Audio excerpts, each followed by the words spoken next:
Selamat pagi sahabat Alkitab yang terkasih. Marilah kita awali hari ini dengan melakukan perenungan akan firman Tuhan. Bacaan Alkitab kita pada hari ini berasal dari Kisah Para Rasul pasal yang ke-23 ayat 16 sampai 22.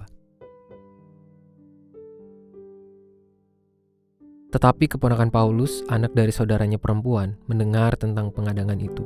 Ia datang ke markas dan masuk, lalu memberitahukan hal itu kepada Paulus. Lalu Paulus memanggil salah seorang perwira dan berkata kepadanya, "Bawalah anak muda ini kepada kepala batalion, karena ada sesuatu yang perlu diberitahukannya kepadanya." Perwira itu membawanya kepada kepala batalion dan berkata, "Paulus orang tahanan itu memanggil aku dan meminta supaya aku membawa anak muda ini kepadamu, sebab ada yang perlu diberitahukannya kepadamu." Kepala batalion itu memegang tangan anak muda itu, lalu membawanya menyendiri ke samping dan bertanya, "Apakah yang perlu kau beritahukan kepadaku?" Jawabnya, "Orang-orang Yahudi telah bersepakat untuk meminta kepadamu supaya besok Tuhan menghadapkan Paulus lagi ke mahkamah agama, seolah-olah mahkamah itu mau memperoleh keterangan yang lebih tepat dari dia. Tetapi janganlah percaya kepada mereka, sebab lebih dari 40 orang di antara mereka telah siap untuk mengadang dia. Mereka telah mengikat diri dengan sumpah bahwa mereka tidak akan makan atau minum sebelum mereka membunuh dia. Sekarang mereka telah siap sedia dan hanya menantikan persetujuan Tuhan." Lalu kepala batalion menyuruh anak muda itu pulang dan memerintahkan kepadanya, "Jangan katakan kepada siapapun juga bahwa engkau telah memberitahukan hal ini kepada aku." Gerakan massa yang seperti telah tergambarkan pada ayat 12-15 ternyata membuahkan hasil. Paling tidak, niatan mereka untuk melakukan konspirasi membunuh Paulus telah berhasil diwujudkan. Sekarang, mereka pun hanya perlu menunggu seluruhnya berjalan sesuai rencana.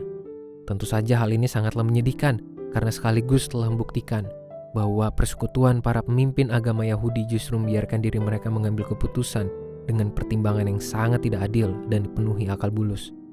Padahal, peran yang mereka miliki secara khusus di tengah masyarakat Yahudi pada saat itu sangatlah berdampak pada kehidupan banyak orang. Artinya, setiap kebijakan dan langkah yang mereka lakukan tidak hanya berarti untuk diri mereka sendiri, melainkan juga memengaruhi halayak ramai. Oleh sebab itu, keputusan mereka yang melanggengkan konspirasi pembunuhan Paulus dengan cara yang sangat tidak etis ini pun telah menciderai jabatan dan melukai peran penting mereka sebagai pemimpin agama Yahudi. Justru pemimpin tentara Romawi yang secara identitas tidaklah lebih melekat dengan Paulus sebagai seorang Yahudi, justru mampu menghasilkan keputusan yang lebih objektif. Sahabat Alkitab, situasi yang muncul pada bacaan Alkitab hari ini telah menghantarkan kita pada sebuah pembelajaran nilai firman Tuhan tentang cara pandang yang bias dan ketiadaan kerendahan hati dalam menimbang sebuah situasi dapat menjatuhkan kualitas peran yang kita miliki. Padahal, setiap peran sangatlah perlu dijalankan secara objektif dan tidak hanya mementingkan kepentingan sejumlah kelompok. Secara lebih luas lagi, kita perlu menyadari bahwa setiap peran yang kita miliki idealnya dijalankan dengan penuh tanggung jawab dan tidak menuruti keinginan diri sendiri.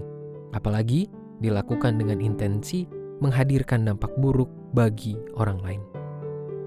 Kita perlu menjalankan peran dengan kesadaran untuk menjadi berkat, entah di dalam keluarga, gereja, lingkungan pekerjaan, maupun dalam ruang relasi lainnya. Mulailah dengan membangun kesadaran bahwa setiap tugas dan tanggung jawab yang kita miliki merupakan kesempatan untuk menjadi berkat dari Tuhan. Marilah kita berdoa.